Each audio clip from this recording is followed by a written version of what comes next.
Un singur cuvânt, dar spus în mii de feluri, ajunge la inimă, trece peste ziduri. Oriunde în lume, orice limbă ai vorbi, iubirea are un singur sens: te iubesc. Din România ia până în Grecia se aude Sagapo. În Anglia spun I love you, oriunde aș merge eu. În China se spune voaini, cu suflet și dor. În Spania răsună te amo, același fior. În Franța e je t'aime, atât de simplu și frumos. Când două inimi se găsesc, nu mai există jos. În fiecare colț de lume, sub același cer senin, iubirea ne adună și ne face să zâmbim. Nu contează limba, nu contează unde ești. Când iubești cu adevărat, mereu te înțelegi. O inimă vorbește, chiar dacă graiul e diferit. Și orice suflet recunoaște când este iubit. Te iubesc, I love you, Sagapo, te amo, je t'aime, voaini. Oriunde aș fi te caut, te duc a volinte.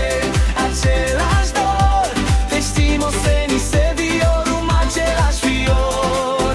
În toată lumea, același cuvânt, iubirea ne unește pe acest pământ. Oricum ai spune-o, tot la inimă ajunge.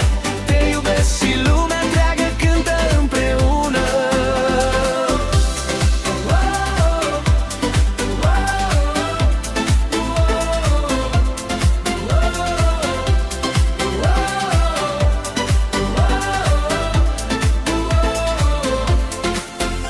În Albania e te dua, o promisiune spusă în doi. În Serbia volinte, când iubirea vine peste noi. În Catalonia teșmo, cu emoție și dor. Iar turcii spun se ne se viorum, când iubesc cu adevărat. Atâtea limbi, atâtea țări, atâtea milioane de oameni, dar când iubim parcă devenim cu toții frați. Nu există graniță pentru ceea ce simțim. Când două inimi se întâlnesc, aceeași limbă vorbim. Spune-o cum vrei, în ochii măi, inima va ști. Un singur sentiment, o mie de cuvinte, dar aceeași iubire. Te iubesc, I love you, Sagapo, te amo, je t'aime, voaini. Inimă lângă inimă, te duc a volinte. Cântăm la unison, te stimo se ni se viorum. Iubirea e universală în toată lumea, sub același soare.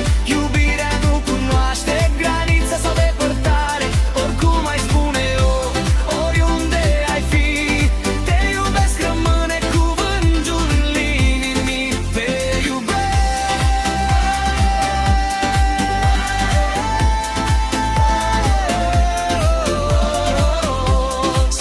I love you, Sagapo, te amo. Iubirea este universală.